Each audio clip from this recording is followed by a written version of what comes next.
Welcome to the Chandni Chowk street food tour in downtown Old Delhi.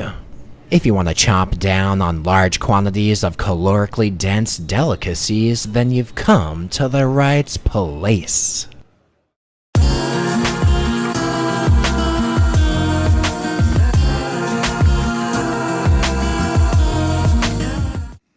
What's up everybody? Before I start this video proper, I just want to let you know about a Buck Wild Delhi subscriber meetup I got planned out. The meeting's on August 8th and it's taking place at Connaught Place. So if you want more details about this meetup, check down below in the comments section. Hope to see you there, and now it's time for your regularly scheduled program.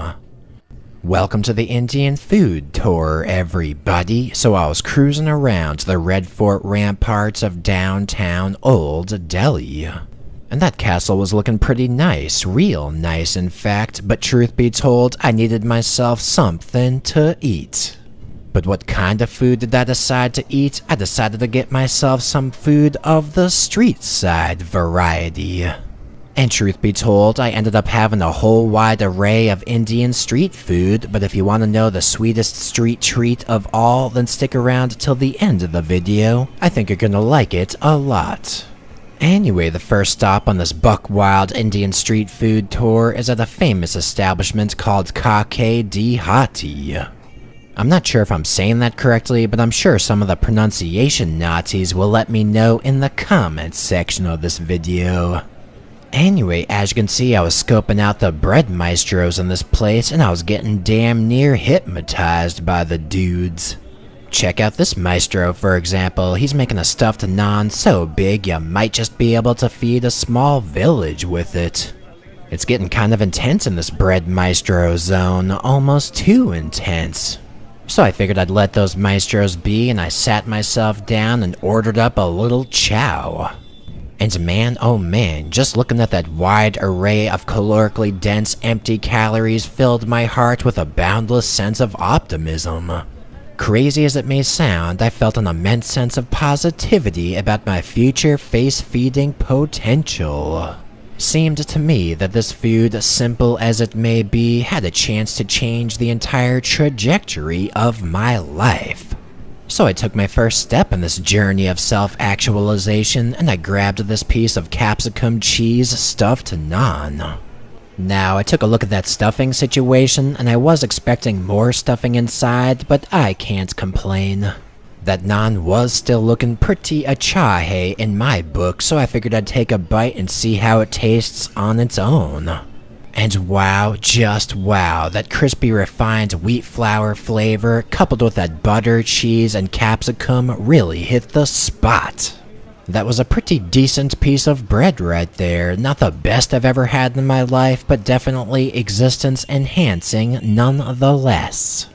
Next up, I started savagely digging into this Palak Panner over here. That's a massive chunk of unaged Indian cheese swimming in a spinach gravy. And whoa, I just spooned that Palak Panner directly onto the stuffed naan. And right about now I'm kinda wondering, did I just violate some sacred rule of Indian food etiquette? I probably did. I mean, I don't know if you've noticed, but I've got a whole lot of Indian food etiquette Nazis patrolling around the comments section of my videos.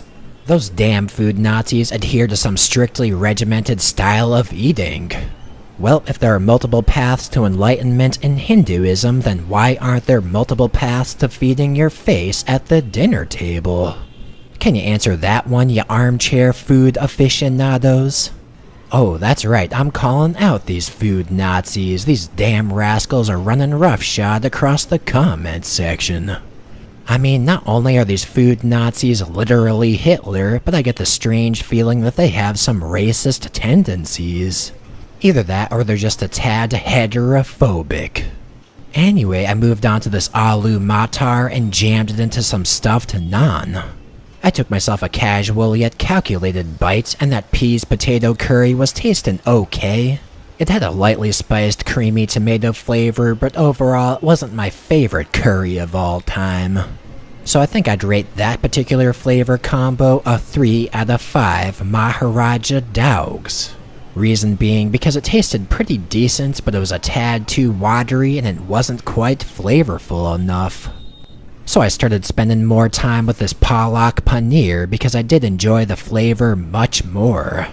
That Palak gravy was nicely spiced and it had a nice spinach pulp flavor and butteriness to it. Next I slapped on some onion action for a little extra bite, and then I started to fold that bread up. So I took a closer look at that bite and whoa baby, this part of the stuffed naan has way more stuffing. That's what I'm talking about, so I took me a confident, self-assured bite and whoa baby. Damn boyo, that was a nice bite right there. That crispy buttery bread with pannier on the inside was sandwiching some spinachy pannier within itself. This paragon of Palak goodness was so delish it would melt the heart of even the staunchest food Nazi. So I must say, with all those flavors taken into account, that particular bite was most definitely worthy of a 5 out of 5 Maharaja dogs. And I gotta say, that Kake Dihati food establishment wasn't half bad. But truth be told, I was still feeling a tad hungry, so I decided to get myself some JB Kachori Wala action. Mind you, I'm not exactly sure what a kachori is. I think it's some kind of deep fried spiced bread, but how the hell am I supposed to know? I guess if you want an answer to that question, you better visit your resident food Nazi. Just imagine those food Nazis sitting behind their keyboards or mobile phones. They seem to have an answer for everything, but they can't make a video or other content about anything. On top of that, those lovable rapscallions seem to be overly obsessed with the food prices I'm paying. I guess they'll be happy about the fact that I paid 20 rupees for this particular snack. But heaven forbid I pay a little more and those rascals will lock on to me like whitey-seeking missiles. I guess those food price Nazis don't realize that as a YouTuber you have to spend money to make money. I think those food Nazis are actually good people at heart, they're just a tad misguided, that's all. Either that or they're trying to help me out in whatever way they can. I guess what I'm trying to say over here is in some unexplainable way, I kinda like those food Nazis. But anyway, I'm getting a tad off topic over here, back to the kachori action. I kinda expected that thing to be crunchy, but it was halfway between crunchy and soft, and on top of that, there was a slight spicy aftertaste. There was also a somewhat tomatoey sauce in there and some turmeric-y potatoes. It was a decent enough snack, but overall it wasn't really to my taste, so I think I'm gonna have to give it a 3 out of 5 Maharaja dogs. Reason being, because I'm not really a huge fan of things being watery out of control unless of course they're soup. But hey, to each their own, sweet cheeks. Anyway, after polishing that off, I figured I definitely deserved a sweet motherfucking treat, so I decided to go to old famous Jalebi Wala.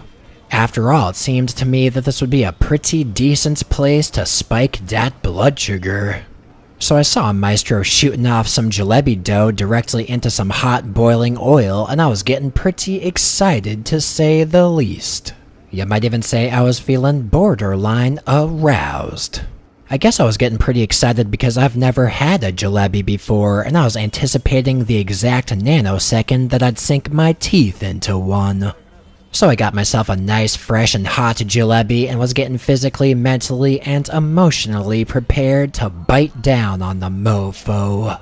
Then when I grabbed a piece of that jalebi, it was feeling warm and sticky to the touch. Then I took myself a nice healthy chomp, and as soon as I did, I felt like my mind had been elevated to a higher plane of consciousness. It's almost as though this heart disease and diabetes-inducing snack improved my life in some immeasurable way. Crunchy though they may be, the inside is kinda porous and it retains some oil, so with each passing bite there's an oil explosion just blasting off all up in your mouth. That plus this puppy is coated in some sugar syrup, so it's most definitely a blood sugar spiker, that much is for sure. So although I enjoyed that jalebi quite a bit, I think I'm gonna have to rate it a 4 out of 5 Maharaja dogs. After all, I do like sweet motherfucking treats, but this one was just a tad too sweet for my liking. Anyway, that about does it for this Indian street food tour, but if you want to see more, then feel free to check out my previous episodes. I've got a video about some street side chicken tikka, and I've got a video about an Indian street side breakfast, just to name a few. I've got those links down in the description box. So don't forget to subscribe for all your dreams to come true, and thanks for watching this video. Why don't you leave a comment